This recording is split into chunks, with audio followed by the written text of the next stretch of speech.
여러분은 이런 기분을 느끼신 적 있으신가요? 월요일 아침 알람이 울리는 순간부터 하루가 시작되는 것이 아니라 마치 하루에게 끌려가는 느낌. 회사에서는 끝없는 업무에 치이고 집에 와서는 쌓인 집안일들이 기다리고 있죠. 주말에는 또 밀린 일들을 처리하느라 정신이 없고 그렇게 또 한 주가 훌쩍 지나가 버립니다. 내가 뭘 하고 있는 거지? 이게 내 인생이 맞나? 이렇게 살다가 진짜 내가 원하는 것을 하면서 살 수는 있을까? 이런 생각들이 머릿속에 맴돌 때가 있으실 거예요. 특히 SNS를 볼 때는 더욱더 그렇죠. 성공한 사람들의 이야기, 자유롭게 여행을 다니는 사람들, 자신이 좋아하는 일들을 하면서 돈을 벌고 있는 사람들을 보고 있으면 저 사람들은 뭔가 다른 것 같다라는 생각이 들기도 합니다. 그런데 정말로 그들이 우리와 근본적으로 뭔가 다른 것일까요? 아니면 그들이 가진 특별한 비법이 있는 걸까요? 오늘 우리가 함께 생각해 볼 내용이 바로 이것에 관한 내용인데요.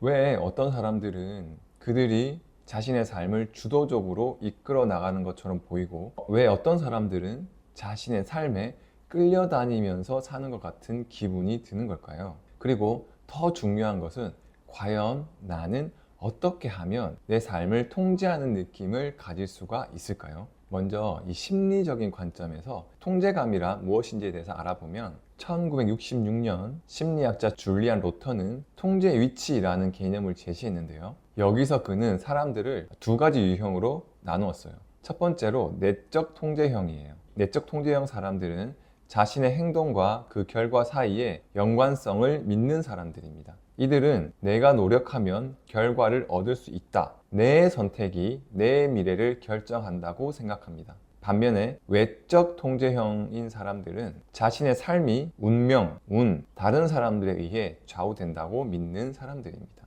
아무리 노력해도 소용없다. 모든 게 운에 달려 있다고 생각하는 거죠. 흥미롭게도 수십 년간의 연구 결과에 따르면 내적 통제형인 사람들이 더 높은 성취도, 더 나은 건강 상태, 그리고 더 높은 삶의 만족도를 보인다고 합니다. 하지만 여기서 중요한 것은 실제로 모든 것을 통제할 수 있느냐가 아니라 통제할 수 있다는 느낌을 갖는 것입니다. 스탠포드 대학의 심리학자 엘버트 반두라는 이를 자기 효능감이라고 불렀습니다. 특정 상황에서 자신이 원하는 결과를 얻기 위해서 스스로가 그 필요한 행동을 성공적으로 수행할 수 있다는 믿음을 의미합니다. 최근 뇌과학 연구에서도 굉장히 흥미로운 내용들이 발표되고 있는데요. UCLA의 신경과학자 매튜 리버맨의 연구 결과에 따르면 우리가 선택권을 가지고 있다고 생각했을 때 뇌의 보상회로가 활성화됩니다. 반대로 선택권이 제한되었다고 느낄 때는 스트레스 호르몬인 코르티졸 분배가 증가한다고 합니다. 이는 생물학적으로도 우리가 통제권을 필요로 하도록 설계되어 있다는 것을 의미합니다. 그렇다면 왜 현대인들은 통제감을 잃어버리는 경우가 많을까요? 그 첫 번째로 선택의 역설입니다. 심리학자 베리 슈워츠는 선택의 역설이라는 책에서 놀라운 사실을 지적했습니다. 선택지가 너무 많으면 오히려 사람들이 불행해진다는 거예요. 슈워츠가 진행한 잼 연구에 따르면 24가지 잼을 진열한 매장보다 6가지만 진열한 매장에서 구매율이 10배 이상 높았다는 결과가 나왔어요. 선택지가 너무 많게 되면 우리는 지금 내가 하는 선택이 정말 최선의 선택일까? 혹시 더 좋은 선택이 있었나? 라는 후회에 시달리게 된다는 거죠. 그리고 그 두 번째는 정보의 과부하입니다. 2023년 정보통신정책연구원의 한 조사에 따르면 한국인은 평균 7시간 이상을 디지털 미디어에 노출되어 있다고 합니다. 우리는 끊임없이 정보를 접하지만 정작 그 정보들을 의미 있게 처리하기에는 시간이 너무나 부족하다는 거죠. 이런 상황에서 우리의 뇌는 인지 과부하 상태에 빠지게 되고 결국 중요한 결정들을 미루거나 늦출 수밖에 없게 되는 것이죠. 그리고 미디어, 특히 이 SNS를 통해서 타인과 나를 비교해서 자아를 평가하게 됩니다. 그런데 이 SNS에서는 전 세계 사람들의 가장 빛나는 순간과 나의 일상을 비교하게 됩니다. 그들이 늘 호캉스를 하거나 늘 호화스러운 여행을 하거나 늘 맛집에서 삼시세끼를 먹는 게 아닌데 우리는 이상하게도 그 순간의 장면과 나의 일상을 비교하게 됨으로써 나는 뭔가 잘못 살아왔나? 나는 지금 잘못된 선택을 하고 있는 것인가? 나는 뭔가 뒤처져 있다는 느낌을 받음으로써 나의 삶에 대한 통제력이 약화되게 되는 거죠. 그렇다면 어떻게 하면 내가 내 삶을 통제하고 있다는 느낌을 되찾을 수 있을까요? 그 첫 번째로 작은 것부터 시작하기입니다. 스탠포드 의지력 과학이란 책에서 제시하는 방법인데요. 거대한 목표를 세우기보다는 매일 할 수 있는 작은 것부터 시작하라는 거예요. 예를 들어 아침에 일어나서 첫 번째로 할 일 정하기, 점심 메뉴 스스로 정하기, 하루 30분 독서 시간 정하기. 이런 작은 선택들이 축적되면서 내 삶을 내가 결정하고 있다는 느낌을 더 강화시킨다고 해요. 그리고 두 번째가 통제 가능한 것과 통제 불가능한 것을 구분하기입니다. 스토아 철학자 에픽테토스의 담론에 담긴 이야기인데요. 어떤 것들은 우리가 통제할 수 있고 어떤 것들은 통제할 수 없다. 우리가 통제할 수 있는 것은 우리의 의견, 욕망,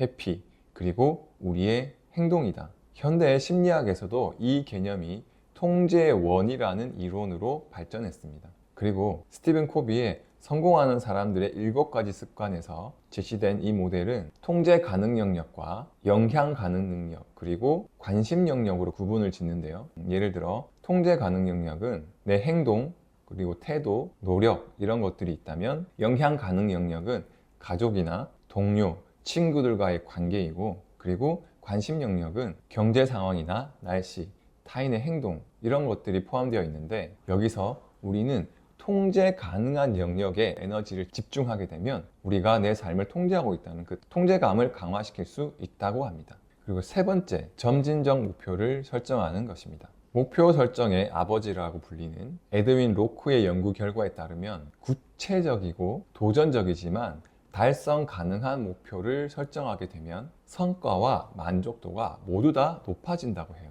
이를 위해서 스마트 원칙을 활용할 수 있습니다. 스마트 원칙의 S는 구체적, 그러니까 명확하고 구체적인 목표를 정하라는 것이고, M은 측정 가능, 진행 상황을 측정할 수 있는 목표를 설정하는 것, 그리고 A는 달성 가능, 그러니까 현실적으로 달성 가능한 목표를 세우라는 것, R은 관련성, 자신의 가치와 일치하는 목표를 설정하는 것, 그리고 T는 시한, 명확한 마감 기한이 있는 목표를 설정하라는 것입니다. 이게 바로 스마트 원칙이죠. 사실 어떤 꿈을 가지고 열정이 가득할 때는 뭐든 어떤 일이든 다 이룰 수 있을 것만 같습니다. 그리고 이 자기계발 분야에서 성공하신 많은 분들이 꿈은 크게 가지라고들 얘기를 하시죠. 그런데 어떤가요? 우리의 열정은 그렇게 오래 가지 못하고 결국 한계에 봉착하게 되고 6개월, 1년을 정말 열심히 해왔지만 그 나의 목표와 지금 현실과의 괴리감 때문에 이게 맞나 싶기도 하고, 나는 능력이 없는 것인가? 라고 자책하기도 하고, 그동안 참고 견디며 열심히 살아왔던 나와 그 시간에 즐기면서 살아왔던 다른 사람들을 보면서 후회를 하기도 합니다. 그렇게 결국 포기하게 되는 사람들이 너무나 많다는 거예요. 그러니 우리 최종적인 꿈은 크게 가지되 그 꿈을 이루기 위한 아주 사소하고 작은 것부터 점진적으로, 그리고 우리가 달성 가능한 것부터 시작해 보는 건 어떨까요? 자유란 선택할 수 있는 능력이 아니라 자신의 선택에 책임질 수 있는 능력이다. 실존주의 철학자 장폴 사르트르의 말입니다. 우리는 모든 것을 통제할 수 없습니다. 하지만 우리는 언제나 스스로 선택할 수 있습니다. 그것은 내가 내 삶의 주인공이 되기로 결심하고 매 순간 스스로 의식적으로 선택해 나가는 것입니다. 목표를 세우고 실천하는 것도, 경제적 자유를 추구하는 것도, 건강을 위해 운동을 꾸준히 하는 것도 모두 내가 내 삶을 이끌어가고 있다는 느낌을 찾기 위한 여정인 거죠. 그 여정은 완벽하지 않을 거예요. 때로는 실패하고 때로는 길을 잃을 수도 있습니다. 하지만 그 모든 순간에도 우리에게는 선택권이 있어요. 포기할 것인가? 다시 일어날 것인가? 원망할 것인가? 배울 것인가? 피할 것인가? 맞설 것인가? 빅터 프랭클은 죽음의 수용소라는 책에서 이렇게 말했습니다. 인간에게서 모든 것을 빼앗아갈 수는 있지만 마지막 하나의 인간적 자유, 즉 주어진 환경에서 자신의 태도를 선택하고 자기 자신의 길을 선택하는 자유만은 빼앗아갈 수 없다. 지금 이 순간 어떤 마음가짐으로 남은 하루를 보낼 것인지 스스로가 선택해 보세요. 여러분의 삶은 여러분의 선택으로 만들어가는 것입니다. 행복은 목적지가 아니라 여행하는 방식이다. 통제는 결과가 아니라 과정에서 느끼는 것이다. 오늘 바로 지금 여러분은 자유롭습니다. 그런 여러분들의 자유를, 삶을 응원하겠습니다. 하면 할 수 있습니다. 화이팅!